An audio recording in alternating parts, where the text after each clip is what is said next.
Assalamualaikum warahmatullahi wabarakatuh. Innal hamdalillah nahmaduhu wa nasta'inuhu wa nastahdihi wa nastaghfiruhu wa natubu ilaihi wa na'udzu billahi min shururi anfusina wa sayyiati a'malina. May yahdihillahu fala mudilla lahu wa may yudlil fala hadiya lahu. Wa ashhadu an la ilaha illallah wahdahu la syarika lah. Wa ashhadu anna Muhammadan abduhu wa rasuluh. Allahumma salli ala Muhammad abdika wa rasulika nabiyyin ummi wa ala azwajihi wa zurriyyatihi kama barakta ala ali Ibrahim kama sallaita ala ali Ibrahim innaka Hamidum Majid. Wa barik ala Muhammad abdika wa rasulika nabiyyin ummi wa ala azwajihi wa dhurriyyatihi kama barakta ala ali Ibrahim innaka Hamidum Majid. Amma ba'd. Al-hadithul khamis wal 'ishrun an Abi Dharr radhiyallahu anhu aidan anna nasa min ashabi Rasulillah sallallahu alaihi wasallam qalu lin nabi sallallahu alaihi wasallam ya Rasulullah dhahaba ahlud duthuri bil ujur yusalluna kama nusalli wa yasumuna kama nasum wa yatasaddaquna bi fuduli amwalihim qala awalaysa qad ja'ala Allahu lakum ma tasaddaqun inna bi kulli tasbihatin sadaqah wa kulli takbiratin sadaqah wa kulli tahmidatin sadaqah wa kulli tahlilatin sadaqah wa amrun bil ma'rufi sadaqah wa nahyun 'anil munkari sadaqah wa fi bud'i ahadikum sadaqah.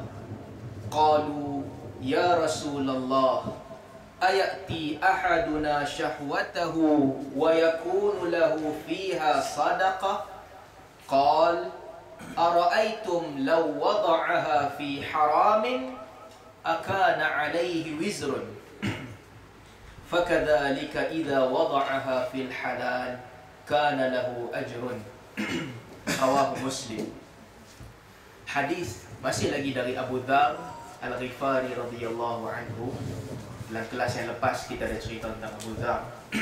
Kata Abu Dharr, sebahagian daripada sahabat Nabi sallallahu alaihi wasallam datang menemui Nabi sallallahu alaihi wasallam. Lalu mereka mengadu. Mereka kata, zahaba ahlud duthur bil ujur. Ya Rasulullah, sesungguhnya orang-orang yang memiliki harta telah mengambil kesemua pahala. Semua pahala boleh kat mereka. Yusalluna kama nusalli. Mereka salat sama macam kami salat. Wa yasumuna kama nasum. Mereka berpuasa sama macam kami berpuasa. Wa yatasaddaquna bi fuduli amwalihim. Tapi beza kami dengan mereka, mereka bersedekah dengan lebihan harta yang ada pada mereka. Qal, kata Nabi sallallahu alaihi wasallam, awalaysa qad ja'ala Allahu lakum ma tasaddaqun? Bukankah Allah telah berikan kepada kamu apa yang boleh kamu sedekah dengannya? Maka sesungguhnya setiap tasbih itu adalah sedekah. Setiap takbir itu adalah sedekah. Setiap tahmid adalah sedekah. Dan juga setiap tahlil adalah sedekah. Menyuruh orang melakukan kebaikan adalah sedekah. Menghalang orang daripada melakukan kejahatan juga sedekah. Dan pada bud'i ini maksudnya sebagai ulama kata kemaluan. Pada kemaluan kamu juga terdapat sedekah. Ataupun hubungan kamu dengan isteri juga terdapat sedekah. Lalu mereka bertanya kepada Nabi SAW, wahai Rasulullah, ayati ahaduna syahwatahu wa yakunu lahu fiha ajr? Ya Rasulullah, apakah seorang daripada kami apabila mendatangi syahwatnya ataupun dia melunaskan syahwatnya, adakah dia mendapat pahala pada ketika itu? Kata Nabi SAW, ara'aitum law wada'aha fi haramin? Tidakkah kamu melihat andai kata dia melunaskan syahwatnya pada perkara yang haram, akana alaihi wizrun, bukankah pada ketika itu ke atasnya dosa? Fakadzalika idza wada'aha fil halal, begitu jugalah apabila dia meletakkan syahwatnya pada tempat yang halal, kana lahu ajrun, maka baginya pada ketika itu ajar, pahala baginya. Baik, hadis ni riwayat Muslim. Hadis yang sahih dan juga diriwayatkan oleh imam-imam lain daripada Abu Dzar dengan lafaz-lafaz yang berbeza. Lafaz ni disebutkan oleh Imam Muslim. Sebelum kita cerita tentang hadis ni, sedikit pengajaran di awal hadis. Para sahabat Nabi SAW, antara sikap para sahabat, mereka berasa sedih apabila tak boleh buat ibadat. Apabila ada ruang untuk buat ibadat itu tertinggal, ataupun ada ruang yang tertutup bagi mereka, mereka rasa sedih. Ini sikap para sahabat. Jadi sebab itulah sahabat-sahabat ni datang kepada Nabi SAW. Mereka mengadu, ya Rasulullah, orang-orang tu telah mengambil kesemua pahala, kami tak nak bahagian. Sama juga sebagaimana yang disebut dalam kitab sirah, dalam perang Tabuk, di mana sebahagian sahabat Nabi, belasan orang sahabat Nabi datang kepada Nabi SAW mengadu, ya Rasulullah, kami boleh pergi perang, badan kami cukup untuk pergi perang, cuma kami tak ada binatang tunggangan untuk bawa kami pergi perang. Mereka datang kepada Nabi, wala 'alal ladzina idza ma atauka litahmilahum, dan juga Allah sebut dalam Quran, tidaklah dikira dosa bagi orang-orang yang apabila datang kepada engkau litahmilahum, supaya engkau membawa mereka bersama-sama ketika perang. Dan pada ketika itu kata Nabi, qulta la ajidu ma ahmilukum alaih. Nabi jawab kepada mereka, aku tak boleh nak bawa kamu. Aku tak ada binatang yang lebih untuk aku bawa kamu di atas binatang itu. Tawallau, Allah sebut dalam Quran, mereka pun berpaling. Bila mai kat Nabi, ya Rasulullah, bawalah kami pergi perang. Nabi kata, aku tak boleh, tak ada dah binatang untuk nak bawa kamu. Tawallau, mereka pun patah balik, mereka jalan. Itu je yang Nabi tahu. Mereka pun patah balik. Allah sebut di dalam Al-Quran, Allah bagi satu tambahan sikap ataupun sifat mereka yang Nabi tak tahu pada ketika itu. Tawallau wa a'yunuhum tafidhu minad dam' hazanan alla yajidu mimma yunfiqun. Allah tambah dalam Quran tentang sifat mereka. Allah sebut mereka berpatah balik dalam keadaan mata mereka mengalirkan air mata kerana mereka sedih tidak dapat sesuatu untuk infak. Jadi ini sikap para sahabat. Sebab itu dalam hadis Muslim, Nabi SAW sebut, inna bil madinati aqwaman ma qata'tum wadiyan wala sirtum masiran illa wa hum ma'akum. Nabi kata sesungguhnya bila Nabi pergi perang Tabuk, Nabi sebut kepada para sahabat, sesungguhnya di Madinah ini ada orang, ada kelompok manusia yang ma qata'tum wadiyan, tidaklah kamu semua ini membuka wadi yang baru, ataupun sirtum masiran, tidaklah kamu semua ini berjalan, illa wa hum ma'akum, melainkan mereka ini bersama dengan kamu di dalam pahala. Jadi para sahabat Nabi SAW yang mana mereka ni, satu hadis ni juga menunjukkan sikap mereka. Mereka berlumba-lumba untuk melakukan kebaikan. Mereka berlumba-lumba. Apabila mereka dapati ada jalan kebaikan tu tak terbuka ataupun tertutup, mereka mengadu kepada Nabi, wahai Rasulullah, jalan untuk kami buat baik ni ditutup.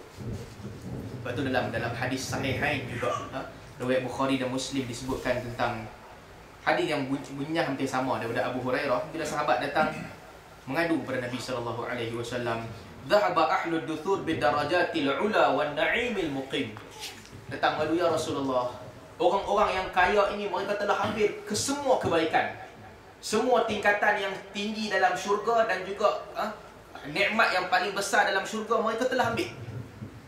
Nabi bila dengar, Nabi tanya, wa madzaka, apa benda yang mereka ambil yang kamu tak dapat? Mereka sebut kepada Nabi SAW, yusalluna kama nusalli wa yasumuna kama nasum wa yatasaddaquna fala natasaddaq wa yu'tikuna fala nu'tiq.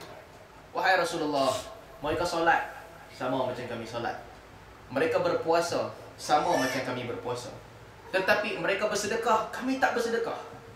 Juga mereka membebaskan ataupun memerdekakan hamba abdi, kami tak boleh merdekakan hamba abdi. Mereka mengadu kepada Nabi, ya Rasulullah, semua bab kebaikan mereka ni dah dapat. Jadi maknanya apa? Nak banding kebaikan kami dengan mereka, mereka menang. Sebab benda yang mereka mampu, kami mampu juga. Tapi benda-benda yang kami mampu, mereka juga mampu. Solat, puasa dan sebagainya. Tapi apabila benda yang mereka mampu, bersedekah dengan duit, kami tak mampu buat. Lalu Nabi SAW kata, "Afala u'allimukum syai'an tudrikuna bihi man qad sabaqakum wa tasbiquna bihi min ba'dikum wa la yakunu ahadun afdala minkum illa man sana'a mithla ma sana'tum." Nabi kata, nak tak? Kalau aku bagi tahu kepada kamu satu benda yang mana dengan benda ini kamu dapat mencapai tahap orang terdahulu daripada kamu. Maksudnya kamu sampai satu peringkat sama macam orang dulu daripada kamu. Dan juga kamu mendahului orang-orang yang di belakang kamu. Dan tidak ada orang yang boleh mencapai apa yang kamu capai melainkan mereka buat sama macam kamu buat. Lalu kata Nabi SAW, tusabbihuna wa tukabbiruna wa tuhammiduna Allah dubura kulli salatin 33 marrah.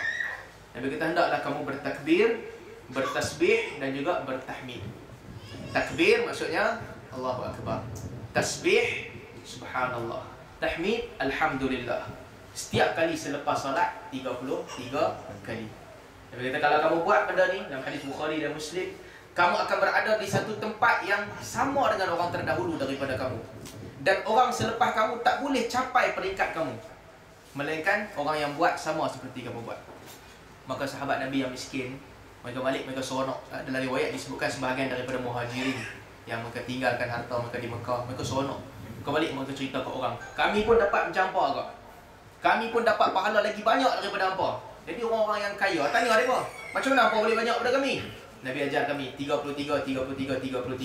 Jadi orang-orang yang kaya pun buat juga ramai-ramai. Lalu yang miskin ni datang beritahu kat Nabi SAW, ya Rasulullah, dia bukan tak puas hati, dia beritahu, ya Rasulullah, kami buat mula-mula, lepas tu orang lain pun buat juga. Lalu Nabi kata kepada mereka, dzalika fadlullah yu'tihi may yasha' min 'ibadihi. Itulah kelebihan Allah yang Allah bagi kepada siapa yang Allah nak. Jadi zikrullah ni nama dia qadrun mushtarak. Satu qadar ni satu, maksudnya satu perkara yang dikongsi oleh semua orang. Solat tak dikongsi. Ada orang masa dia lapang untuk solat waktu malam. Ada orang masa dia suntuk. Jadi solat tak dikongsi. Sebab itu dalam surah Al-Muzammil, apabila Allah bagi keringanan, Allah cerita, minkumul marda, di antara kamu ada yang sakit, di antara kamu yadribuna fil ard, orang yang keluar di atas muka bumi, yabtaguna fadlan min Allah, keluar cari rezeki, yuqatiluna fi sabilillah, ada orang yang jihad. Jadi orang-orang ni tak boleh bangun malam solat. Kita terbalik kan. Orang jihad memanglah malam dia kena tidur, pagi nak pergi jihad. Kita kata apa, sebagai orang cerita kan, tentera Salahuddin ni bagus mereka, malam mereka tak tidur. Malam dia pergi cek kemah, setiap orang bangun tahajud, malam tu tidur lah. Kita duduk rumah tak ada apa-apa, masa tu kita bangun tahajud. Masa kita pergi perang, Nabi bangun, Nabi doa seorang-seorang sahabat tidur waktu malam. Kalau siang nak pergi perang, malam ibadat, siang perang, bila masa nak tidur. Jadi ada orang yang susah pada dia. Ada orang dia boleh puasa, ada orang dia tak boleh. Puasa sikit je gastrik, dia tak boleh puasa. Ada orang dia boleh sedekah, ada orang tak boleh sedekah. Ada orang dia boleh pergi haji, ada orang tak boleh pergi haji. Tapi zikrullah, zikir kepada Allah, qadrun mushtarak. Satu benda yang dikongsi oleh semua orang. Akses kepada zikir semua orang ada. Akses yang sama. Sebab zikir tak ada modal. Modal untuk zikir hanyalah diri sendiri. Zikir bukan satu ibadat yang terpisah daripada benda lain. Solat terpisah. Kita ada waktu yang terhad. Waktu yang terhad. Waktu ni kalau kita guna untuk solat, kita tak boleh guna untuk benda lain. Kecuali orang yang tubuh badan dia solat, badan dia fikir benda lain. Itu dah cerita lah. Ketika solat, waktu tu untuk solat sahaja. Ketika puasa, ada benda yang perlu dikorbankan. Jadi kalau dia terpaksa kerja berat, dia tak boleh nak puasa. Ketika dia bersedekah, dia menggunakan sebahagian daripada duit dia untuk sedekah. Tapi zikir, dia tak ada apa, dia tak perlu apa. Dia cuma perlu ada jiwa dia sendiri. Dia tak perlukan masa khas. Sambil dia bawa kereta, dia boleh zikir. Sambil dia duduk, dia boleh zikir. Sambil dia buat kerja, dia boleh zikir. Sambil dia tengok orang, dia boleh zikir. Sambil buat apa-apa pun dia boleh zikir. Jadi zikir ini adalah ibadat yang Allah bagi kepada semua orang. Betul, sebelum kita sambung cerita pasal hadis ni, balik kepada hadis nak cerita sikit. Ni mungkin di luar tajuk sikit lah sebelum sambung. Cerita pasal Facebook. Sebab saya antara ustaz yang paling aktif di Facebook. Kalau ada anugerah tu dia dapat ustaz paling aktif di Facebook. Tuan-tuan, cerita pasal Facebook ni sikit. Facebook ni satu benda yang dia ajaib lah. Satu benda yang cukup ajaib. Juga semualah laman-laman perkongsian yang lain. Dahulunya orang tak ada cara untuk sampaikan dia punya pendapat, ataupun dia ada sekatan-sekatan untuk pendapat dia. Sekatan ni macam-macam ada. Ada sekatan agama, ada sekatan budaya, ada sekatan kerajaan. Orang tak boleh kritik kerajaan. Macam-macam sekatan. Ada orang tak boleh kritik tak boleh sebut pasal pihak tertentu. Ada bab tu mesti tak boleh sampai ke orang lain. Jadi disebabkan sekatan ini, lepas tu Freemason berjaya sebab sekatan-sekatan orang tak cakap pasal dia. Rangkaian dia berfungsi orang tak tahu. Tapi alam Facebook ni, dia satu benda yang tak ada sekatan. Orang boleh cakap tentang apa sahaja, kritik siapa sahaja di atas muka bumi ni, tak ada pengecualian. Dalam Facebook orang boleh maki Tuhan pun. Lepas tu orang cari dia. Tapi yang penting dia boleh cakap apa-apa, tak ada siapa nak halang dia. Dia boleh komplain tentang siapa sahaja. Tak ada birokrasi, tak ada siapa nak halang dia. Kalau di Malaysia kan, Sultan bagi contoh, nak cakap tentang Sultan, benda yang berat orang tak boleh cakap. Sekarang orang buat, saya tengok apa ni, orang buat FAM punya ni, lambang FAM. Lambang harimau tu dia tukar lembu tidur. Dia kata, tak tahu siapa buat kerja. Dia kata ni presiden apa ni? Kerja presiden FAM ke apa ke. Ya, kita tak kata lah, tak bagus kata orang, bukan kata Sultan, tak siapa pun tak bagus tutup. Tapi sampai tahap tu orang boleh buat. Tak ada dah kehormatan apa. Dia satu rangkaian yang terbuka. Bila rangkaian itu terbuka, sama juga dia satu rangkaian yang menyebarkan banyak maklumat. Dan maklumat-maklumat yang sampai ni untuk diri kita dan juga untuk kita ingatkan ke orang lain juga. Kita ada tanggungjawab untuk berhati-hati, terutamanya dalam bab agama. Kalau tak cerita bab agama, bab lain pun sama juga. Kadang-kadang aib kita kan, ramai orang aib dia buka sendiri. Kita marah ke orang, kita pergi tulis kat situ. Hari ni kita marah orang tu, esok boleh jadi kita sayang orang tu. Kita tulis kat situ. Kemarahan kita tu dibaca oleh ramai orang. Kadang-kadang kita tak benci orang tu pun, tapi kita marah. Kita sayang orang tu, cuma kita marah dia. Bila kita tulis kat situ, orang lain yang baca boleh jadi orang benci orang tu, orang maki orang tu. Sedangkan kita tak mau orang maki dia. Tak ada langsung niat kita orang nak suruh maki dia. Kita cuma di lubuk hati kita tak puas hati dengan dia, kita sebut. Adik-beradik sendiri kadang-kadang kan, marah dengan mak dia, dia pergi tulis dalam Facebook. Dia tak mau orang maki mak dia, orang marah. Tetapi dia tak tahu kesan di sebalik tu. Antara ribuan ataupun ratusan, kalau tak ribu pun ratusan, puluhan orang yang membaca, ada orang pergi tumpang maki. Jadi ini satu ruang yang dia satu ruang yang membahaya kalau tak dikawal. Berapa ramai orang putus cinta kat Facebook, dia pergi maki pasangan dia. Bukan maki, dia buka app semua, dia cerita habis. Cerita tu, cerita ni, lawan maki. Hang ni bodoh, hang ni dayus, hang ni tak guna, gaduh. Lepas 2 tahun dia berkahwin. Tapi setiap pergaduhan mereka ni Facebook ni dia gila sikit. Post kita dari 2011, 2010 sampai sekarang ada. Setiap satu, dia tak hilang. Sebab tu kalau kita kenal orang-orang, kadang-kadang kita kenal orang dia bagus. Dia pakai tudung dan sebagainya, perempuan lah terutamanya, tutup aurat dan sebagainya. Gambar dia post kat Facebook, ada gambar kat rumah dia masak, tak tutup aurat. Kadang-kadang dia tak sedar. Tapi dia tak tahu benda tu lagi berbahaya daripada dia tak pakai tudung. Kalau dia keluar rumah tak pakai tudung, tak apa, seorang, 2 orang tengok, 3 orang tengok. Tapi dia letak dalam situ, semua orang tengok. Dah lah buka aurat, tak cerdik pula tu, dia tepi set private. Siapa-siapa pun boleh tengok. Ni nak guna teknologi, cerdiklah sikit. Terbuka kepada orang lain. Jadi benda-benda ni kita juga lah, adik-adik kita, anak-anak kita kena tengok sama apa yang ada di situ, cara penggunaan dia. Sebab ini benda yang dia syaitan besar. Kalau salah guna dia menjadi syaitan yang paling besar. Sebab dia satu rangkaian yang betul-betul terbuka. Dan sama juga bila cerita bab agama. Ramai orang dia pun suka kongsi bab agama di Facebook ni. Kita juga sama. Bab agama ni kena berdisiplin. Dan sebab itulah para ulama, kalau kita tengok ketelitian mereka melampau-lampau dalam bab agama. ketelitian mereka, kadang-kadang benda tu kecil je kita nampak, tapi disebabkan mereka nak jaga agama, mereka mengambil tindakan yang orang lain tak terbayang. Beberapa perkataan yang pada orang awam pun tak guna, tapi kerana nak menjaga agama, di sisi para ulama, perkataan-perkataan yang berat digunakan mereka. Orang tu kalau dia asyik tak jaga orang, dia orang cerita dia cerita kat orang lain, sampai dia cerita kat orang lain, kita kata dia ni suka menyampaikan cerita, takat tu je. Tapi bila kes melibatkan agama, para ulama tegas. Sebahagian mereka panggil orang-orang begini ni dajjal. Sebahagian mereka panggil orang-orang begini, dia ni ilaihi muntahal kadzab, orang paling penipu. Dia ni tak keluar daripada mulut dia melainkan tipu. Jadi para ulama mereka berhati-hati sebab menjaga agama. Begitu juga dalam Facebook ni, untuk menyampaikan satu benda cukup mudah. Dan banyak benda yang tersebar, benda-benda yang palsu, hadis-hadis yang tak betul dan sebagainya. Terlalu banyak. Orang cerita Nabi dengan dog lah, apalah cerita, macam-macam cerita. Dan cerita ini kadang-kadang datang daripada orang-orang yang dihormati, datang daripada ustaz-ustaz dan sebagainya. Jadi kita kena berhati-hati. Setiap kali kita nak share benda, sebelum kita share ataupun sebelum kita sampaikan dekat orang lain, kita menanggung tanggungjawab di hadapan Allah Subhanahu wa taala. Nabi SAW sebut, man rawa anni hadithan yura annahu kadhiban fahuwa ahadul kadhibin. Siapa yang meriwayatkan daripada aku satu hadis yang yara ataupun yura annahu kadhiban, yang mana hadis tu dilihat sebagai tipu, fahuwa ahadul kadhibin, dia salah seorang daripada penipu.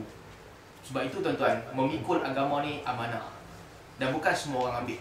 Ada orang mereka tak mau pikul agama, maksudnya tak mau pikul tanggungjawab sampaikan agama, sampai ke tahap mereka hebat. Sebab tu kita lihat sebahagian sahabat Nabi tak ramai yang berfatwa, tak ramai yang menyampaikan hadis. Al-Mukatsirin 7 orang yang banyak sampaikan hadis. Lepas tu tak ramai. Bayangkan tuan-tuan, dalam Hajjatul Wada' Ibn Hazmin kata, la yahsa adaduhum illa khaliquhum wa raziquhum.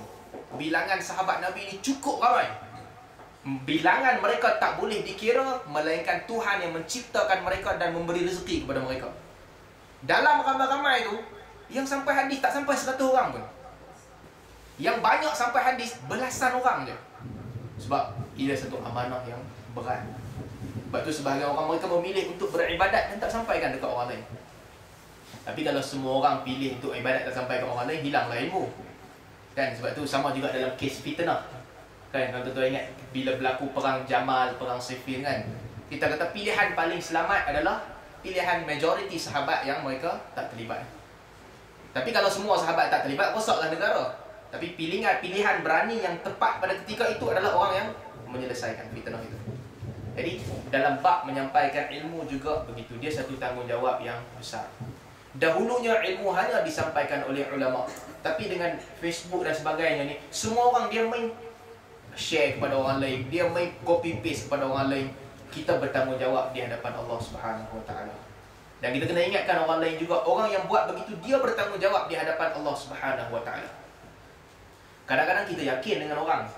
Kita kata, ustaz ni bagus. Ustaz Salman, orang kata, kita kenal Ustaz Salman duk mengajar hadis 40, takkan dia nak tipu. Ustaz Salman letak hadis, dia pun copy dan dia pun paste. Tuan-tuan, boleh jadi salah. Boleh jadi benda tu salah. Jadi bila main dengan perkataan Nabi SAW, tak ada cara lain nak sampai, mesti kena belajar. Kita tak boleh main suka-suka hati sampai, walaupun orang tu dihormati. Tuan-tuan, bab sampai ni, dia tak buat tau. Dia bukan bab reka hadis palsu ni, bab sampai sahaja. Benda tu berat. Sebab itulah Al-Imam Ibn Jauzi dalam kitab Al-Mawdu'at, dia mengkritik apa nama Ibn Majah. Imam Ibn Majah, imam hadis yang besar. Kita bacakan Sunan Ibn Majah, kitab yang besar. Ada satu hadis dalam Sunan Ibn Majah. Hadis berkaitan dengan apa ni? Bila pembukaan kota Qazwain, buka kota Qazwain. Dalam hadis tu disebutkan siapa yang berjaga 40 hari, 40 siang, 40 malam, dibuat untuk dia dalam syurga satu tiang daripada emas dan sebagainya. Ibn Jauzi mengkritik Ibn Majah. Ibn Jauzi kata hadis ni tak patut ditulis. Bagaimana hadis ni ditulis di dalam kitab dalam kitab Sunan, tapi tidak diberi isyarat kepada hadis ni palsu. Ibn Jauzi kata Ibn Majah sepatutnya tahu bahawa Nabi SAW bersabda, siapa yang sampaikan hadis yang orang kata hadis tu palsu, dia salah seorang daripada penipu. Ibn Jauzi bukan menuduh Ibn Majah. Dia kata sensitivity dalam bab ni penting. Hadis ni tak patut ada dalam kitab sunan. Itu tuan-tuan ulama. Ibn Majah tak buat salah apa pun. Dia sampaikan hadis tu dan dia letakkan syarat, kitab aku bukan semuanya sahih. Namun begitu Ibn Jauzi mengkritik dia. Sebab apa? Sebab dia melihat bahawa benda ni kalau betul-betul sesat, betul-betul palsu, tak ada cara lain, mesti kena beritahu. Kadang kita kan cerita tadi lah, kadang-kadang ada orang dia nampak orang tu meyakinkan. Siapa-siapa sahaja nampak meyakinkan. Tuan-tuan, meyakinkan apa ni semua bukan syarat orang itu benar dan juga perkataan dia tepat. Aku tepat kat sini. Pasti.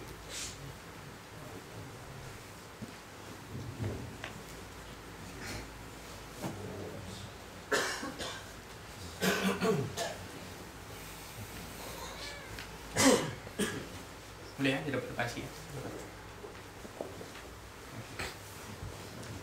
Sebab itu ramai di kalangan orang-orang yang mereka hebat di dalam fiqh, tapi dalam hadis mereka dikritik.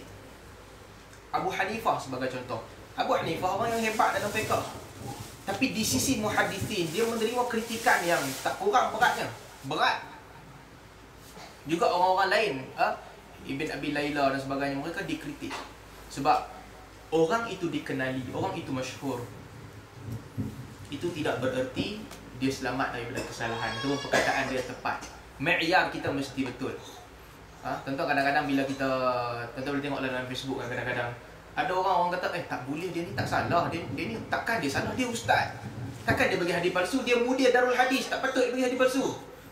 Tak kira lah dia siapa pun, dia ustaz ke dia apa ke, saya ke siapa sekalipun, manusia ni salah betul tu bukan pilihan kita.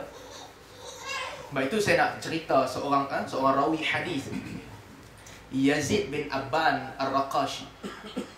Yazid bin Abban Ar-Raqashi adalah dia seorang tabi'in, hidup zaman tabi'in. Orang kata dia dengar daripada Anas bin Malik, dia riwayat daripada Anas bin Malik.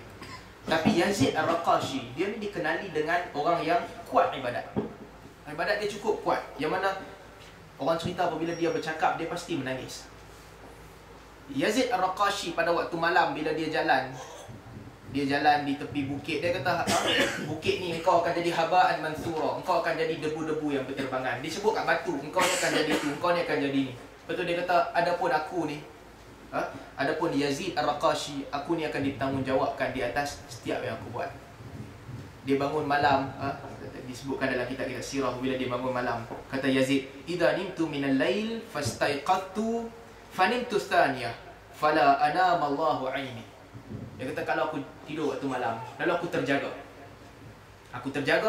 lepas aku jaga tu aku tidur balik lagi sekali, Allah tidak akan menidurkan mata aku. So dia kata apa? Aku tak patut kalau aku jaga, aku tidur balik.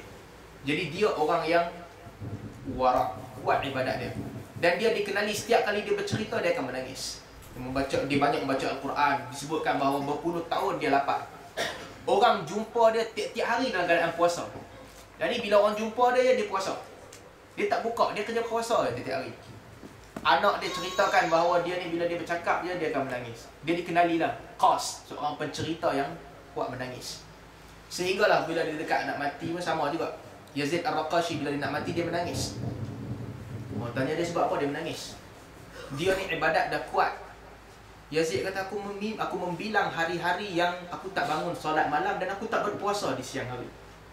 Subhanallah. Kita bilang hari benda wajib yang takut-takut kita tertinggal. Tapi Yazid Ar-Raqashi kuatnya ibadat dia. Dia kata aku takut kalau ada hari yang aku terlupa untuk bangun malam, ataupun kalau ada hari yang aku tak berpuasa pada siang hari.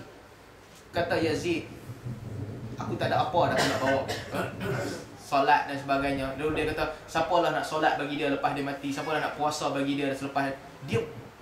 Ini ciri-ciri wali Allah, dalam keadaan takut, dalam keadaan berharapkan daripada Allah Subhanahu Wa Taala. Lalu kalau kata nama sufi, dia ni sufi, orang yang kuat ibadat. Tuan-tuan, dia solat setiap malam dan dia puasa setiap siang. Maksudnya apa? Maksudnya dia dekat dengan Allah Subhanahu Wa Taala. Orang yang solat setiap malam dan dia doa kepada Allah, dia dekat dengan Allah.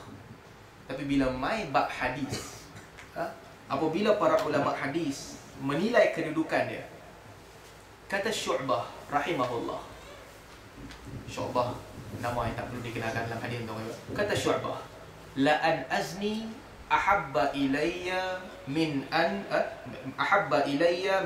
uhaddith an Yazid Ar-Raqashi. Apa Syu'bah kata? Adapun pada aku, berzina itu aku lebih sukai daripada meriwayatkan daripada Yazid Ar-Raqashi. Yazid Ar-Raqashi, dia tak tipu. Tapi hadis ni betul-betul lemah. Bila dia sampaikan hadis, banyak hadis-hadis dia yang salah, hadis dia lemah. Ulama mengkritik dia. Al-Bukhari sebut nama dia dalam meriwayat daripada dia dalam Adabul Mufrad. Tirmizi juga riwayat dengan Ibn Majah. Ulama mengkritik ya. Yahya bin Ma'in tak ambil daripada dia. Tapi bila mai kat Syu'bah, Syu'bah kata aku lagi rela berzina daripada aku riwayat daripada Yazid Ar-Raqashi. Tuan-tuan, ibadat dia kuat. Dia seorang abid, zahid, orang yang zuhud dia. Tapi bila mai bab hadis, apabila dia salah, lihat ketegasan para ulama, lihat ketegasan Syu'bah. Syu'bah kata lagi bagus aku berzina daripada aku meriwayatkan daripada dia. Jadi nak kata apa? Kita nak kata orang tu kita tak tahu. Bab ibadat ni bab dia dengan Tuhan. Ibadat tak nak kena mengenal dengan kita, dia dengan Tuhan. Tetapi bab kebenaran ilmu ini dia dinilai dengan neraca ilmu. Tak ada benda lain dah. Fitnah bila kita berhadapan dengan Facebook, Twitter dan sebagainya. Alasan nak kata dia ni kedudukan dia begini, dia ni hebat dia macam ni, dia pernah buat begini, ini jawatan dia. Alasan ni semua tolak tepi bang. Menilai kebenaran seseorang itu hanya dengan neraca ilmu. Dalam hadis, jangan cerita orang tu warak, orang tu bagus, orang tu hebat, ibadat dia, itu semua tak ada nilai. Nilai dia apa? Apa kata Abu Zur'ah? Apa kata Abu Hatim? Apa kata Syu'bah? Apa kata Ali bin Madini? Apa kata Al-Bukhari? Apa kata Ahmad? Apa kata Ibn Hibban? Itu nilai dalam hadis. Nama-nama ini, nama-nama muhaddis ni, ya orang ceritakan ibadat mereka juga. Tapi itu bukan keutamaan. Bila orang sebut dalam nama Al-Bukhari, keutamaan dia apa?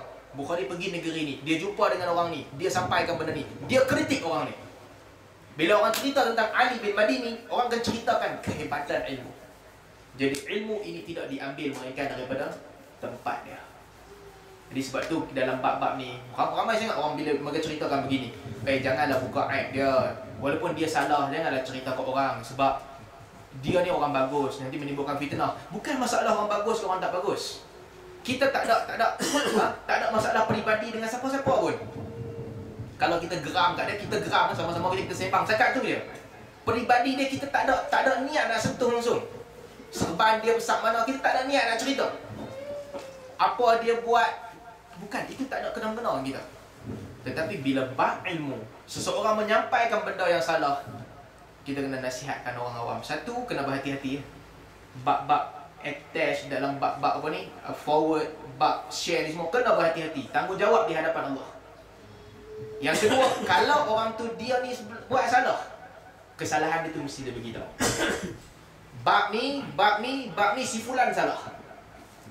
Kalau kesalahan dia tu kerap sangat, orang kena ambil tanggungjawab beritahu si fulan bin si fulan tak boleh dipercayai di dalam hadis. Boleh jadi orang yang kita kata tu dia lagi hebat daripada kita dalam ibadat. Bukan boleh jadi, biasanya boleh berlaku. Itu biasa sangat berlaku. Tetapi amanah ilmu itu mesti dipikul. Tak ada cara lain. Amanah ilmu mesti dipikul. Sebab tu ulama jarh wa ta'dil, mereka mengkritik orang.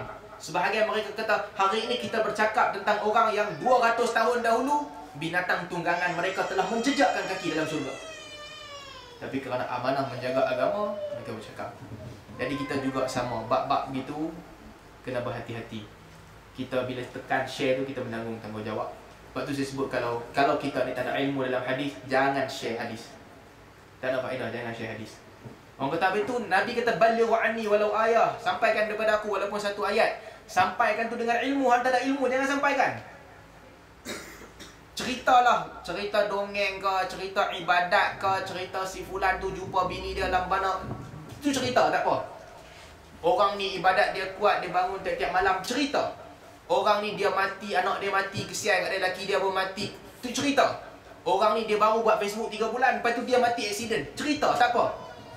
Tapi bila mai perkataan Nabi SAW, tak ada ilmu, tutup mulut, berhentikan tangan kita. Ini tanggungjawab. Antara benda yang baru tersebar ni, bab nombor 13 ni. Tuan, nombor 13 ada orang buat, ada orang cerita dalam Facebook ni, di agak famous lah juga, Syekh besar. Dia cerita nombor 13 ni bila datang, maksudnya dekat dengan kiamat. Dia bercerita lah tentera Nabi dalam perang Badar nombor 313 orang. Jadi hujungnya 13. Lepas tu dia macam-macam lah cerita. Rukun solat ada 13. Rukun solat 13. Saya dia kata rukun Islam ikut Yahudi 13. Ikut Yahudi memang 13 pun. Rukun solat 13. Apa lagi 13? Yang di-Pertuan Agong yang ulang 2 kali ni, Sultan Kedah, yang ke-13. Pilihan raya baru ni pun yang nombor 13. Ada orang kata Salman buat ni lah, buat video untuk bantah.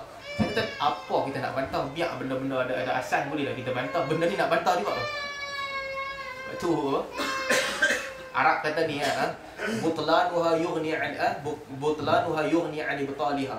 Kebatilan pendapat begini telah memadai untuk membatilkan dia.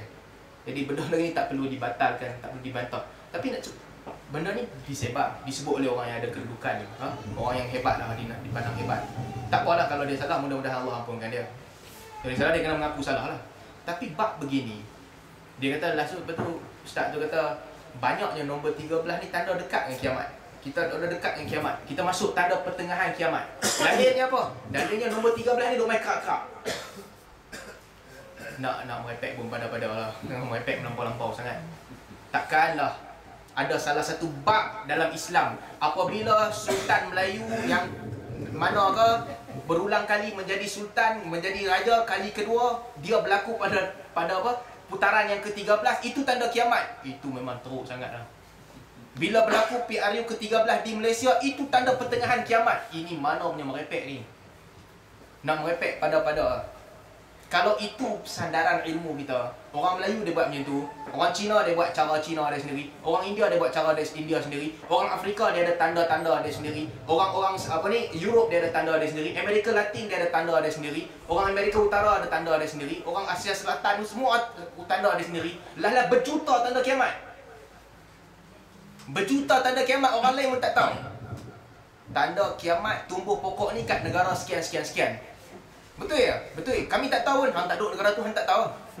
Macam tu juga. Tuan-tuan cuba bercerita kat orang yang bukan duduk Malaysia. PRU ke-13 tanda dekat kiamat. Takkah dia kata hang merepek? Ingat agama ni turun cok tanah Melayu ke? Benda-benda gini kena berhati-hati. Bab asyratus sa'ah, tanda-tanda kiamat ni. Kita dah baca dulu hadis. Sebab tu penting belajar hadis ni. Hadis yang 50 hadis ni cukup penting. Sebab dia merangkumi semua bab agama. Jibril datang kat Nabi SAW. Jibril tanya, akhbirni anis sa'ah. Kita dah cerita dulu kan. Cerita kat aku tentang kiamat. Nabi kata, mal mas'ulu anha bi'a'lama minas sa'il. Orang yang ditanya ni bukanlah lebih pandai daripada yang bertanya. Maksudnya apa? Aku dengan hang serupa, kita sama-sama tak tahu. Itu jawapan Nabi. Akhbirni an amaratiha. Jibril kata, okeylah, kalau itu bagi tahu kat aku tanda-tanda kiamat. Nabi cerita tanda kiamat, hamba ibu melahirkan tuan dia dan sebagainya. Orang-orang yang miskin dulu kasut pun tak ada, bogel, berebut buat bangunan tinggi. Nabi cerita amarat. Amarat, tanda-tanda kiamat, manusia tak tahu. Kita tak boleh reka ikut kepala otak kita sendiri. Macam mana kita nak tahu apa yang Nabi beritahu? Sebab itu dalam tanda-tanda kiamat, walaupun ada perkataan sahabat, sebagai contoh, ada sahabat kata, para ulama akan kata bab ini al-mauquf fi hukmil marfu'. Ulama hadis akan kata bab ni lafaznya mauquf. Lafaznya mai daripada Ibnu Abbas, lafaznya mai daripada Anas, lafaznya mai daripada Abu Hurairah, tapi fi hukmil marfu', tapi hukumnya adalah marfu'. Hukumnya perkataan Nabi. Sebab apa? Sebab bab begini para sahabat mustahil nak reka sendiri. Mereka tak ada idea. Jadi kalau sahabat cerita, ulama kata automatik itu bukan perkataan dia. Dia dengar daripada Nabi. Bab asyratus sa'ah. Sebab benda ghaib ini tidaklah diketahui melainkan Allah Subhanahu wa taala, dan Allah beritahu kat Nabi. dalam suratul Jin disebutkan, qul in adri aqaribun ma tu'adun am yaj'alu lahu rabbi amada. Nabi kata, aku tak tahu hari kiamat ni dekat ke jauh lagi ke, aku tak tahu. Aku tak tahu yang hari kiamat yang dijanjikan kepada kamu ni dekat nak mai dah ke, ataupun Tuhan menjadikan dinding, ataupun Tuhan jadikan dia lama, satu tempoh yang kamu pun tak tahu bila. Nabi kata alimul ghaib. Tuhan, Allah sebut dalam Quran, alimul ghaib, Tuhan yang mengetahui perkara ghaib. Wala yudhiru ala ghaibihi ahadan illa man irtada min rasulin. Dan dia tidak menunjukkan perkara ghaib itu kepada seorang pun, melainkan orang-orang yang diredai di kalangan rasulnya. Bila dia pilih rasul, dia bukan bagi tahu semua benda ghaib, dia bagi tahu sikit. Subhanallah. Nak cerita apa ni, tingkatan-tingkatan benda ghaib. Satu, alimul ghaib, Allah sahaja yang tahu. Fala yudhiru ala ghaibihi ahadan. Allah tak beritahu kat seorang pun, illa man irtada min rasulin, melainkan rasul-rasul yang Allah pilih. Allah bagi sikit dekat rasul. Dah lah Allah bagi sikit. Dah lah Allah bagi tu orang terpilih, Allah tak bagi kat semua. Lepas Allah bagi orang terpilih, yang dibagi tu sikit. Nabi kata, walau kuntu a'lamul ghaib lastakthartu minal khairi wa ma massani min su'.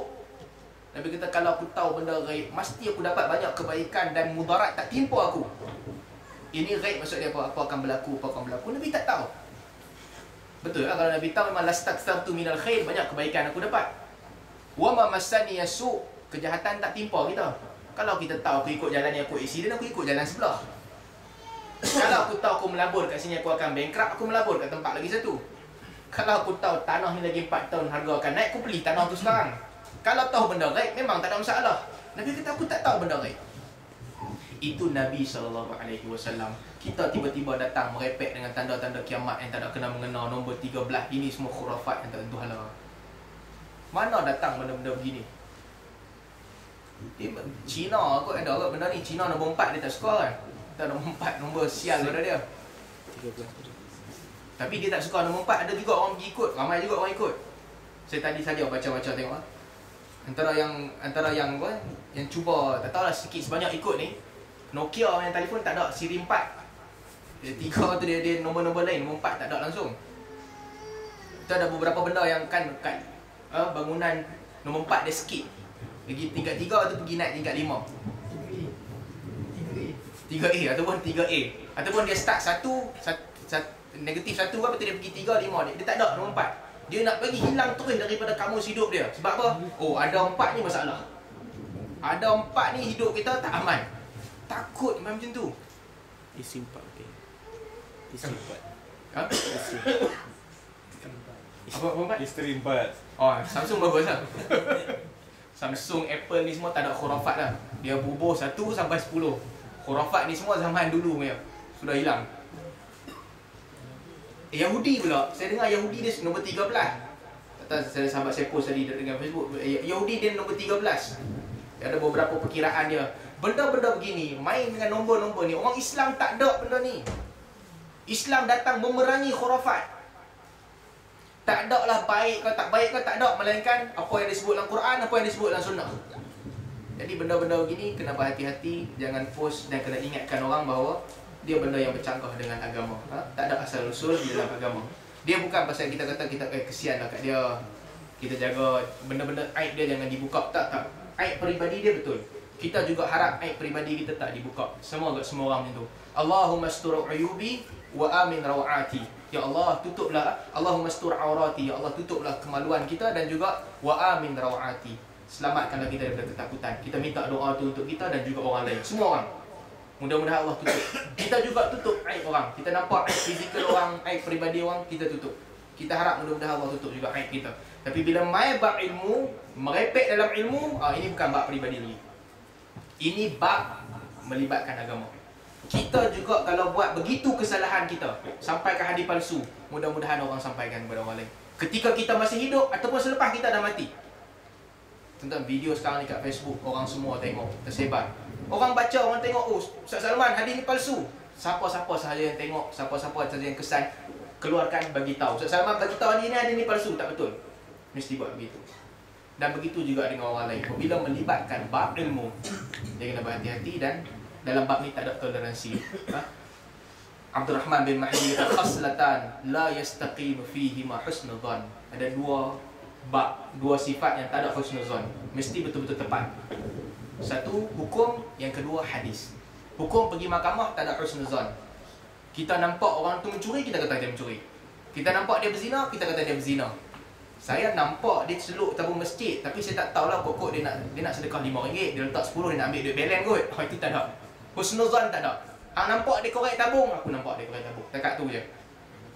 Hadis sama juga. Hang nampak hadis ni salah ke salah? Memang salah. Tapi boleh pakai kot, maksud dia betul. Husnudzan tak ada kat situ.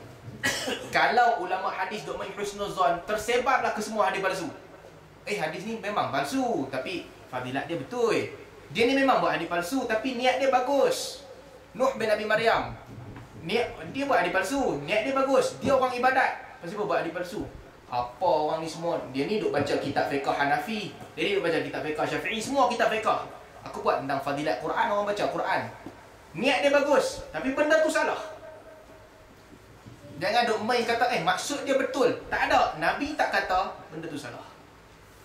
Ini prinsip yang dipegang oleh para ulama hadis. Jadi balik kepada cerita hadis kita ni. Hadis bercerita tentang apa ni? Sedekah.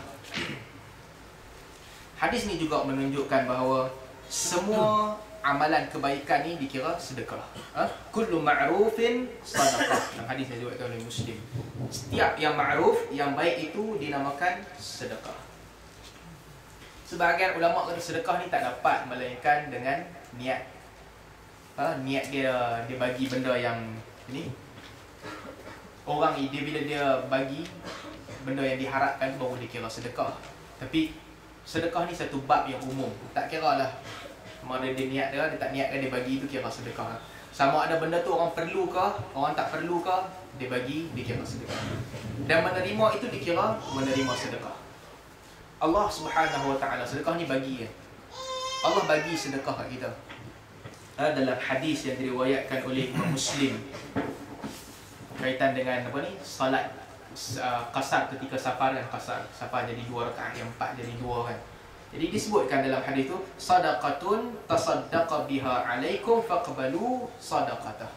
Sedekah yang Allah bagi kepada kamu, maka sedekah itu kamu terimalah.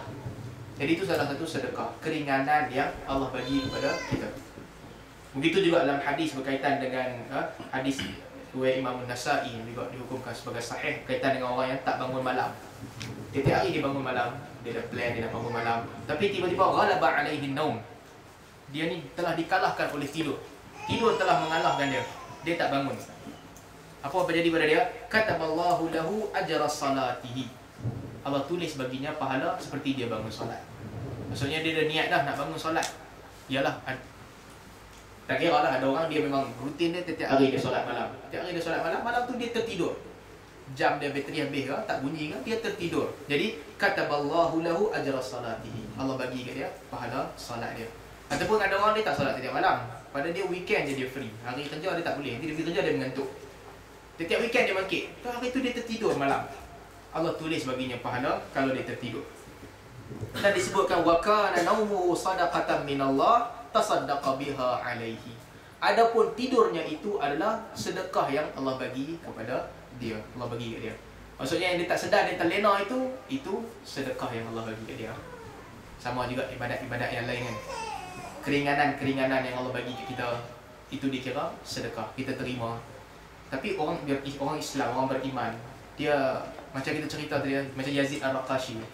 Bila dia biasa beribadat dan mulazamatul ibadah, bila sampai bab dia terpaksa tinggal ibadat, dia akan rasa frust. Sebab ibadat tu sebati dalam hidup dia.